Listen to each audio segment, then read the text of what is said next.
ایک چھوٹے سے گاؤں میں ایک خوبصورت مگر مظلوم لڑکی رہتی تھی۔ اس کا نام انایا تھا۔ وہ دن رات گھر کے کام کرتی رہتی مگر اس کی سوتیلی ماں اور سوتیلی بہنیں نیلوفر اور مہوش کبھی اس سے خوش نہ ہوتی۔ ایک دن انایا نے دھیرے سے کہا، امی میرا سوپ کب تیار ہوگا؟ سوتیلی ماں غصے میں بولی، یہ منحوس لڑکی کبھی کچھ وقت پر نہیں کرتی۔ پھر بھی انایا مسکرا کر بولی، امی سوپ تیار ہے، سب آ جائیں کھانا کھا لیں۔ اس کی مسکراہٹ میں دکھ چھپا تھا مگر دل میں صبر بھرا ہوا تھا۔ کھانے کے بعد سوتیلی ماں نے حکم دیا، چلو لڑکیوں جنگل سے پھل جمع کر کے شام سے پہلے واپس آنا۔ نیلوفر بولی، میرے ذہن میں ایک کھیل ہے، دیکھتے ہیں ہم میں سے کس کی قسمت اچھی ہے۔ سب نے ہنستے ہوئے ایک دائرہ بنایا۔ نیلوفر، مہوش اور انایا نے باری باری پھل پھینکے۔ نیلوفر کا پھل دائرے کے باہر جا گرا، مہوش کا بھی ناکام ہوا مگر انایا کا پھل بالکل دائرے کے بیچ میں گرا۔ مہوش نے نیلوفر سے سرگوشی کی، دیکھا قسمت بھی اس کا ساتھ دیتی ہے۔ نیلوفر نے دانت پیس کر کہا، ہمیں اس سے جان چھڑانی ہوگی چاہے کچھ بھی کرنا پڑے۔ اسی شام سوتیلی ماں نے انایا سے کہا، آج کے کھانے میں صرف روٹی اور پیاز ہے، جا کنویں سے پانی لے آ۔ انایا جب پانی لینے نکلی تو راستے میں ایک بوڑھی عورت ملی۔ بوڑھی بولی، بیٹی میں بہت بھوکی ہوں، کچھ کھانے کو دے سکتی ہو؟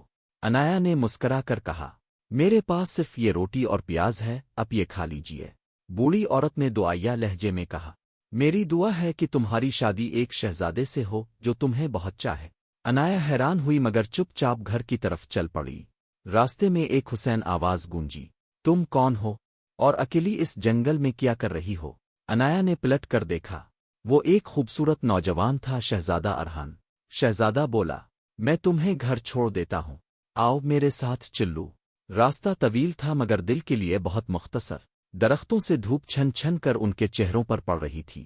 انایا اور شہزادہ باتیں کرتے رہے۔ پھر شہزادے نے اپنی جیب سے چمکتا ہوا جادوی پاؤڈر نکالا، جب بھی تمہیں میری یاد آئے یہ پاؤڈر ہوا میں اڑا دینا، یہ فوراً ایک چمکتا ہوا کرسٹل راستہ بنائے گا اور میں تمہارے پاس آ جاؤں گا، یہ میرا وعدہ ہے۔ اگلی صبح انایا ہنستی ہوئی اٹھی۔ نیلوفر اور مہوش حیران تھیں، یہ آج اتنی خوش کیوں ہے؟ انایا نے رازدارانہ لہجے میں کہا، میں کل ایک شہزادے سے ملی ہوں، وہ مجھ سے جادوی راستے کے ذریعے ملنے آتا ہے۔ مہوش نے مکاری سے کہا، ہاں میں جانتی ہوں وہ کہاں رہتا ہے، 7 سمندروں کے پار ہیروں کے محل میں۔ انایا جب رات کو شہزادے سے ملی، نیلوفر اور مہوش نے دور کھڑے سب کچھ دیکھ لیا۔ انہوں نے فیصلہ کیا کہ ان کا بدلہ وقت پر لیا جائے گا۔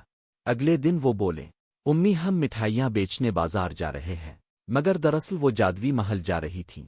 ادھر شہزادہ ارحان نے اپنے ماں باپ بادشاہ اور ملکہ سے کہا، امی ابو مجھے ایک لڑکی ملی ہے، میں اس سے شادی کرنا چاہتا ہوں۔ ملکہ نے سخت لہجے میں کہا، اگر وہ عام لڑکی ہے تو بھول جاؤ، تمہاری شادی صرف شہزادی سے ہو سکتی ہے۔ اسی دوران نیلوفر اور مہوش ایک جادوگرنی کے پاس پہنچی۔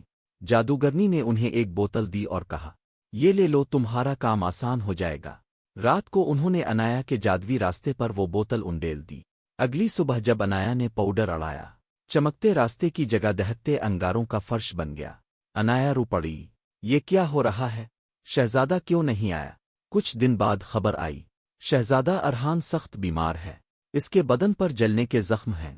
بادشاہ نے اعلان کیا، جو اسے ٹھیک کرے گا اسے انعام دیا جائے گا۔ انایا کو فوراً سمجھ آ گیا، شہزادہ اس جلے ہوئے کرسٹل راستے میں زخمی ہوا ہے۔ جادوگرنی کی بات اسے یاد آئی، اس کے زخم صرف دیو اور دیونی کی چربی سے ٹھیک ہو سکتے ہیں۔ انایا نے ہمت جمع کی اور خطرناک جنگل میں نکل پڑی۔ دیو اور دیونی کو شکست دے کر وہ مرہم لے آئی۔ بادشاہ سلامت ملکہ محترمہ، میں وہ مرہم لائی ہوں جس سے شہزادہ ٹھیک ہو جائے گا۔ شہزادے کے زخم واقعی بھر گئے۔ بادشاہ نے اعلان کیا، وعدے کے مطابق میرا بیٹا اسی نیک دل لڑکی انایا سے شادی کرے گا۔ شہزادہ مسکرا کر بولا، انایا تم آج بہت خوبصورت لگ رہی ہو اور میرا دل مکمل ہو گیا ہے۔ یوں ظلم پر صبر اور نیکی پر یقین نے انایا کو ملایا اس کے پیارے شہزادے سے۔ اور سوتیلی ماں، اسے احساس ہو گیا کہ حسد کی آگ ہمیشہ اپنے ہی گھر کو جلاتی ہے۔